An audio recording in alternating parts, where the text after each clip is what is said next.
Say hello to your friends. Say hello. Okay, well, you don't have to show them your ass while you're doing it.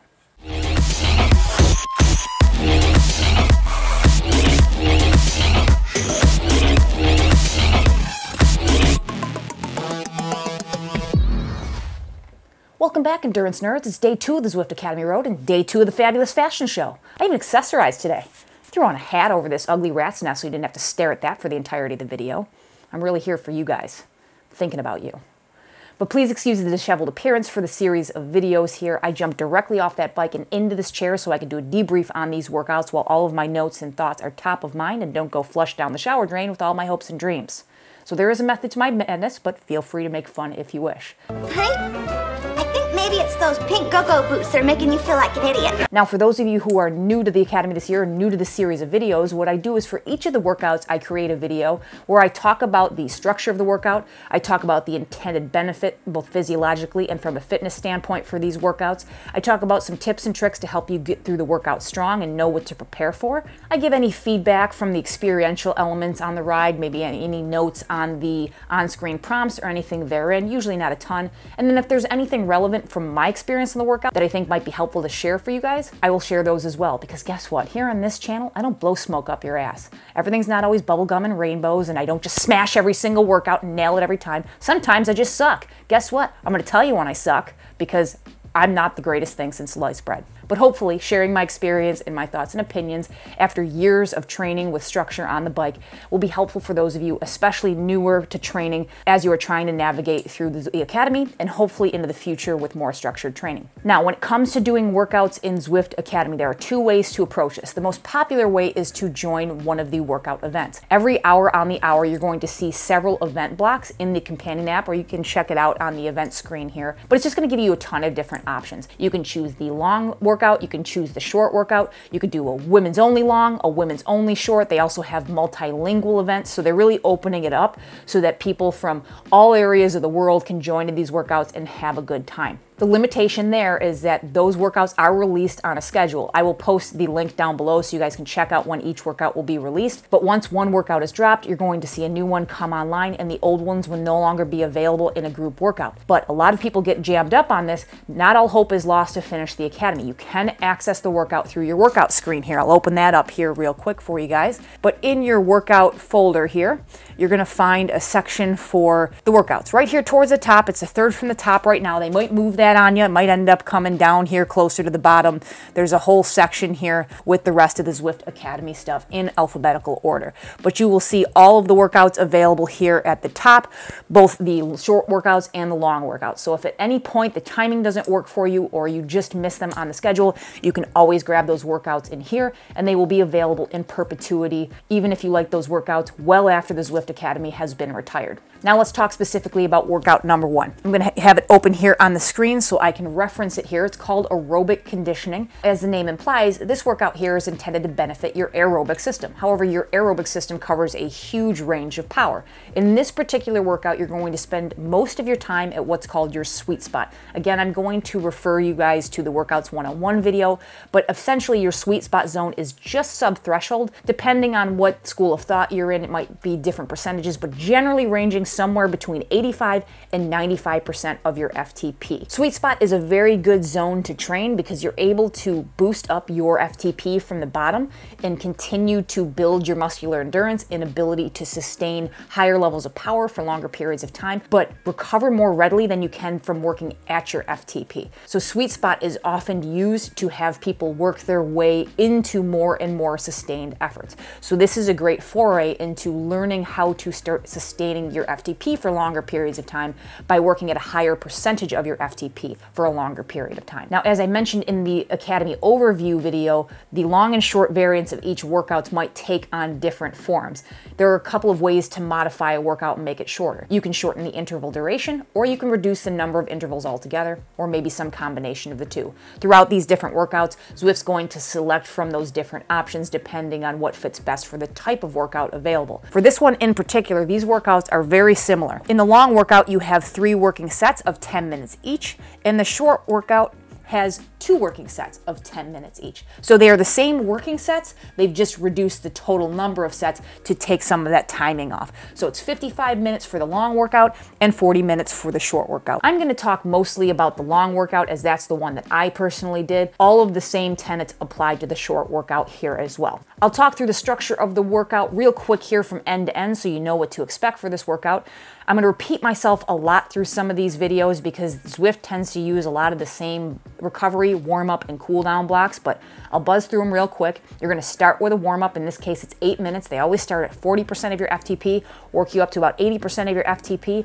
Then you get a short recovery value of about 3 minutes just to kind of flush out the system. Then you're going to move into the first working set. The entire set is 10 minutes. It's broken up as follows. 2 minutes at 90% of your FTP, and then 1 minute at a higher intensity, a little north of 102% of your FTP. Then you're going to dip back down for another 4 minutes now at 90% of your FTP. Then you're going to jump up again for another minute at a little north of 102%. And then you're going to finish it off with another 2 minutes at 90% of your FTP, that entire block being 10 minutes. Then you're going to get 5 minutes at 55% of your FTP. Then you're going to do the working set again.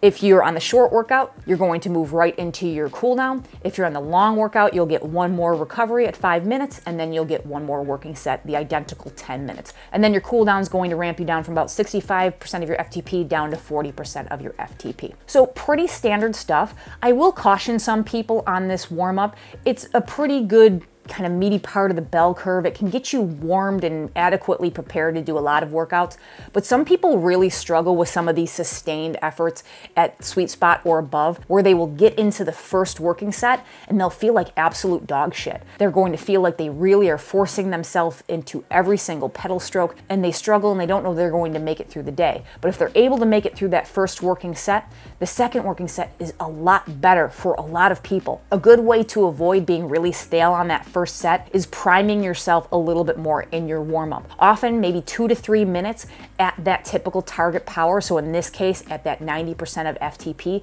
can really work out some of the cobwebs in your legs and a lot of the staleness that might be sitting there, so that you'll know by the time you hit that first working set if you're actually just on a bad day or if you're just stale from not warming up enough. So what I'd recommend for a lot of you, if you've got a couple extra minutes, if you've blocked out maybe an hour for yourself to do this workout, take an extra 5 minutes before you get started with the workout.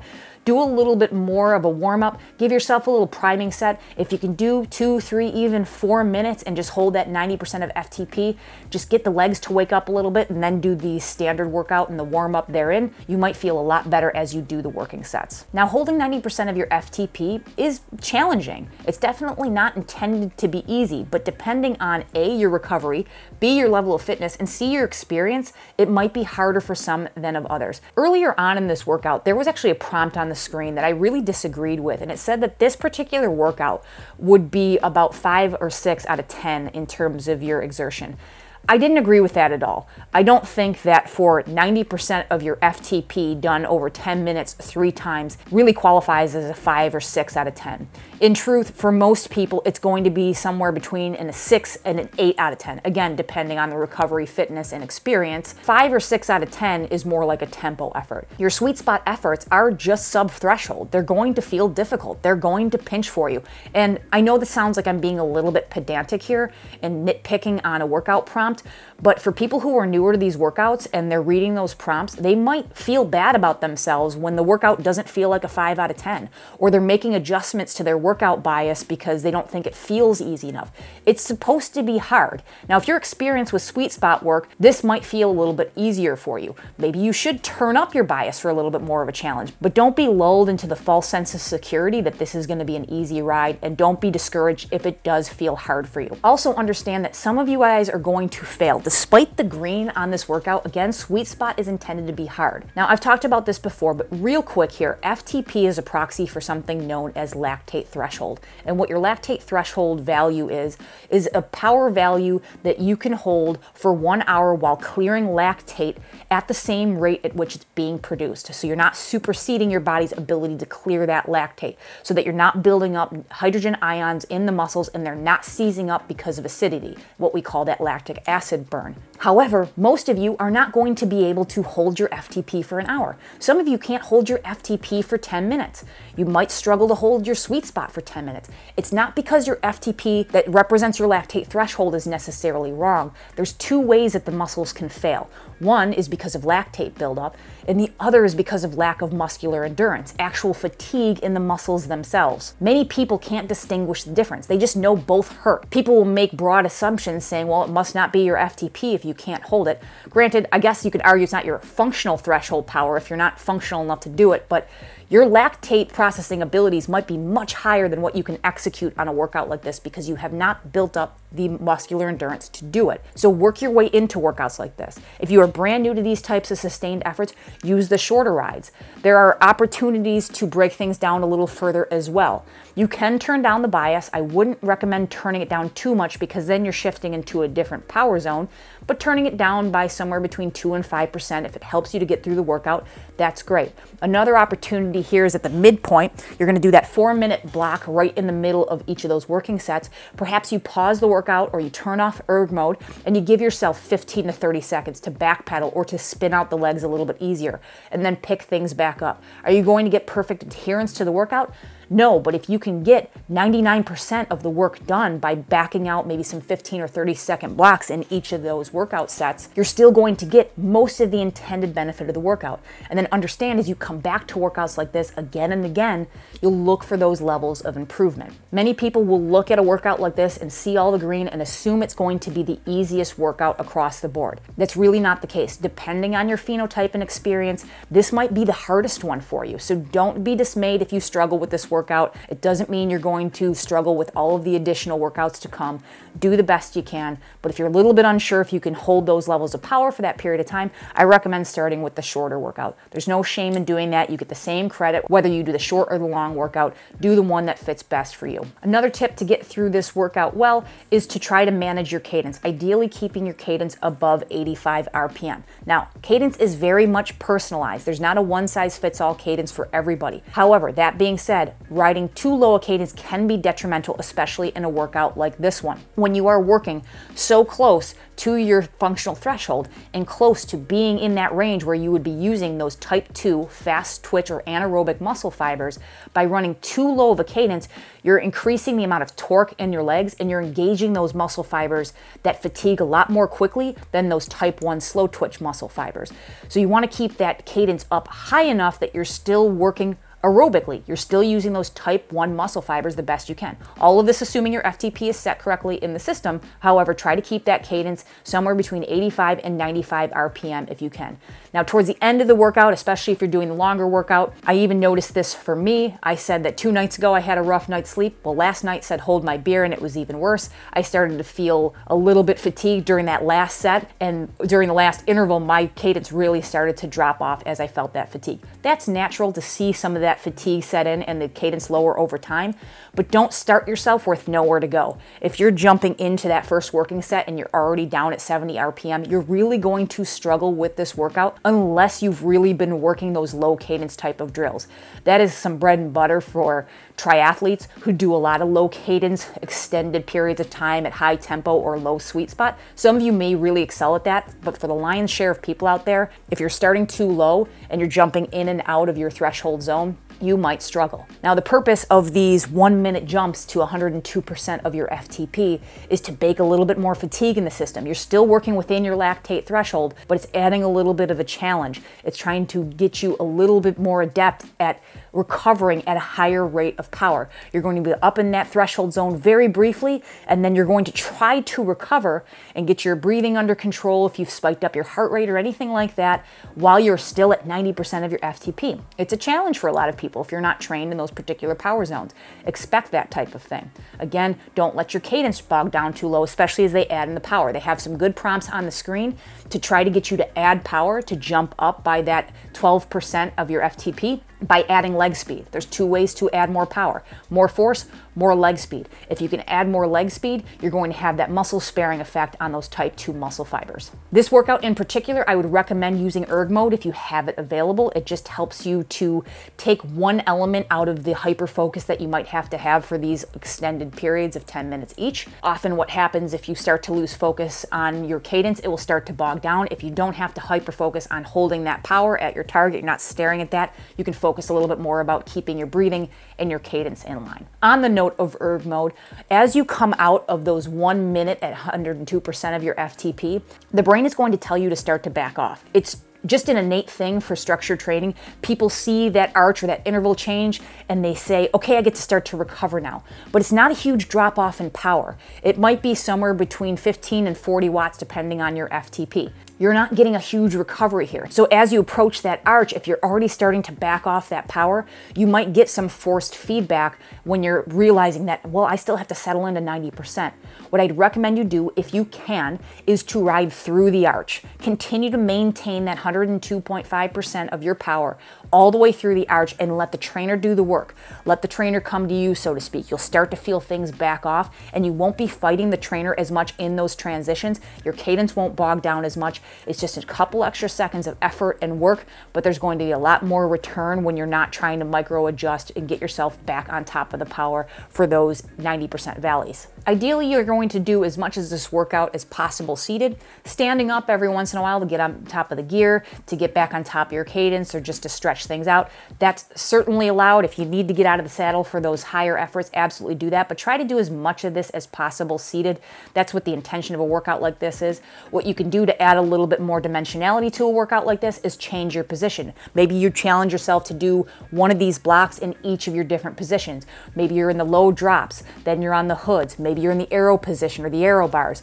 Whatever might make sense for you, changing your position and being able to execute that same level of power just makes you more dynamic and flexible as an athlete. I'm going to repeat this several times throughout this series, but every single one of these workouts is going to require glucose on board. None of these are endurance workouts. Fuel the workouts appropriately. There's an adage that says don't diet on the bike. Don't try to starve yourself through these workouts. A lot of people do that when they're trying to manage body composition or body weight. Don't do that for these workouts because you're going to end up losing more by throttling your performance. You're going to burn fewer calories when you do less work. Your metabolism can be adversely affected if you're not fueling the workouts properly and thus not recovering properly. Fuel the work and then run any modest calorie deficits off the bike. I'm not going to pretend to be a nutritionist. I'm not here trying to give you overt nutritional advice. I'm just giving you some basic tenets that are widely accepted by nutritionists and doctors and physiologists out there. Use common sense. Don't get too extreme or you're not going to perform as well and you're going to see your fitness and performance drop off. For all of these workouts as well, being well rested really does help. I didn't come in here in an ideal position with a full night's sleep and resting from yesterday's workout. You can usually get through some of these workouts, but sometimes the quality will suffer. Keep an eye out for things like body English, right? You're going to have a little bit on the indoor trainer where your head might bob a little bit or you might get a little bit of wobbling in your upper body because the bike is not swaying underneath you. It doesn't have as much give.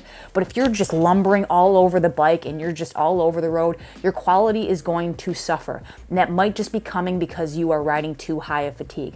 Make that appraisal, and if you have to adjust that bias down, go ahead and do that, or maybe you scrap the workout and you come back to fight another day. But make the honest appraisal with yourself. Am I just uncomfortable and tired, or is the quality really suffering here? Because if you give yourself the out when you're just feeling uncomfortable or you're suffering a little bit, your brain is going to tell you to take it. So give yourself the rules by which you can actually back out of a workout, usually some kind of quality, injury, or extreme fatigue. Other than that, do your best to push through it. You might feel bad during the course of the workout, but once you finish, you're going to have a good sense of pride. This is a good primer to get into the academy. For many of you, some of the subsequent workouts are going to be easier. A lot of people struggle with sustained efforts. I struggle with it myself at times, depending on where I am in my training. Ideally, throughout the course of the year, you kind of oscillate between all of the different training systems depending on your objectives. Sometimes you'll be working on these sustained power systems. Sometimes you're going to be doing short, punchy efforts or sprint efforts. You can't keep everything up at 100% at all times. So you may find during the course of these 8 workouts where you really have opportunity to improve in the future. And this is a really good primer to help you to understand where you are with sustained power, which is an important part of your cycling repertoire. But that's pretty much it for the workout. You're going to get about 62 TSS worth of work in 55 minutes here. I enjoyed the workout. I struggled a little bit towards the end with some fatigue, but I thought it was well executed. I felt decent on the day. It certainly wasn't a groundbreaking or breakthrough workout for me, but it was okay. I think it was good quality. I performed what I needed to do on the day to get all my stars, and that's all you can really ask for on a so-so type of day. But if you guys have any additional questions on this type of workout or the workouts to come down the pike so I can answer them in the forthcoming videos, please feel free to leave those down below. If you got any value out of this video, please hit that thumbs up button because, again, it helps us to get these videos out in front of other people who are newer to training so we can share the love. And as always, I appreciate you guys ever so much, and I will catch you in the next one. See ya.